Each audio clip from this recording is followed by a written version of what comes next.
ಹಾಲು ಉತ್ಪಾದಕರ ಸಹಕಾರ ಸಂಘ ಮತ್ತು ವ್ಯವಸಾಯ ಸೇವಾ ಸಹಕಾರ ಸಂಘ ಅಧ್ಯಕ್ಷರು, ಉಪಾಧ್ಯಕ್ಷರು, ನಿರ್ದೇಶಕರು ಎಲ್ಲ ಸಾರ್ವಜನಿಕರು ಕೂಡ ಹುಟ್ಟುಹಬ್ಬವನ್ನು ನಮ್ಮ ಸಹಕಾರ ಸಂಘ ಆಚರಿಸ್ತಾ ಇದ್ದಾರೆ.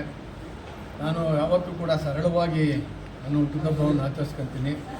ನಮ್ಮ ಮನೆ ದೇವರಾದ ಆಂಜನೇಯ ಸ್ವಾಮಿ ಮತ್ತು ಮಾರಮ್ಮ ಸ್ವಾಮಿಗೆ ಪೂಜೆ ಮಾಡಿಸಿ, ನಮ್ಮ ತಂದೆ ತಾಯಿ ಫೋಟೋ ಪೂಜೆ ಮಾಡಿ ನಾನು ಸರಳವಾಗಿ ಹುಟ್ಟುಹಬ್ಬವನ್ನು ಆಚರಿಸ್ಕೊತಾ ಇದ್ದೀನಿ. ಅದಕ್ಕೆ ನಮ್ಮ ಊರಿನ ಗ್ರಾಮಸ್ಥರಿಗೆ ಮತ್ತು ನಮ್ಮ ಎಲ್ಲ ಸಹಕಾರ ಸಂಘ ಅಧ್ಯಕ್ಷರು, ಕಾರ್ಯದರ್ಶಿ, ಉಪಾಧ್ಯಕ್ಷರು, ಎಲ್ಲ ನಿರ್ದೇಶಕರು ನಾನು ಧನ್ಯವಾದವನ್ನು ಅರ್ಪಿಸ್ತೇನೆ. ಏನೇನು ಕಾರ್ಯಕ್ರಮ ಕೆಲವು ಕಡೆ ಹೋಗಲೇಬೇಕಾಗ್ತದೆ, ಯಾಕಂದರೆ ಜಾಸ್ತಿ ಪರಿಚಯಿತ ಸ್ನೇಹಿತರಿರೋದ್ರಿಂದ ಎಲ್ಲ ಕಡೆ ಹೋಗಿ ಎಲ್ಲ ಆಚರಣೆ ಮಾಡ್ತಾರೆ. ಸ್ನೇಹಿತರಿಗೆ ಧನ್ಯವಾದ ಹೇಳಬೇಕು. ಹಂಗೆ ಪಕ್ಕಕ್ಕೆ ನನ್ನ ಹನುಮಂತನವರು ಹುಟ್ಟುಹಬ್ಬದ ಶುಭಾಶಯಗಳು.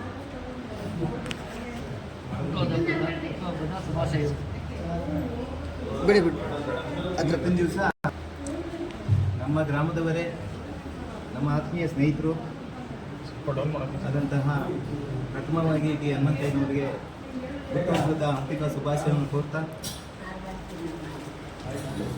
ತಾವುಗಳು ಇದೇ ಗ್ರಾಮದಲ್ಲಿ ನಮ್ಮ ವ್ಯವಸಾಯ ಸೇವಾ ಸಹಕಾರ ಸಂಘದ ಸಾಮಾನ್ಯ ಕಾರ್ಯದರ್ಶಿಗಳಾಗಿ ಹಂಗೆ ಹಂತವಾಗಿ ಇವತ್ತಿನ ದಿವಸ ಎಲ್ಲಿ ಬೆಂಗಳೂರಿನಲ್ಲಿ ಎಷ್ಟೋ ಅಂತ ನನಗೂ ಗೊತ್ತಿಲ್ಲ, ಎಷ್ಟು ಸಹಕಾರ ಸಂಘದಲ್ಲೂ ಕೂಡ ಅವರು ನಿರ್ದೇಶಕರಾಗಿ, ಉಪಾಧ್ಯಕ್ಷರಾಗಿ, ಅಧ್ಯಕ್ಷರಾಗಿ, ಹಾಗೆ ನಮ್ಮ ಬೆಂಗಳೂರು BDC ಬ್ಯಾಂಕಿನ ಅಧ್ಯಕ್ಷರಾಗಿ, ನಿರ್ದೇಶಕರಾಗಿ ಮತ್ತು ನಮ್ಮ ಕರ್ನಾಟಕ ರಾಜ್ಯದ ಒಕ್ಕಲಿಗರ ಸಂಘದ ಅಧ್ಯಕ್ಷರಾಗಿ, ಹಾಲಿ ನಿರ್ದೇಶಕರಾಗಿ ಮತ್ತು ನಮ್ಮ ಸ್ಥಳೀಯವಾದಂಥ ಬೆಂಗಳೂರು ನಗರ ಜಿಲ್ಲಾ ಪಂಚಾಯಿತಿಯಲ್ಲಿ 2 ಸಾರಿ ಅವರು ಸದಸ್ಯರಾಗಿ ಸೇವೆ ಸಲ್ಲಿಸಿದ್ದಾರೆ.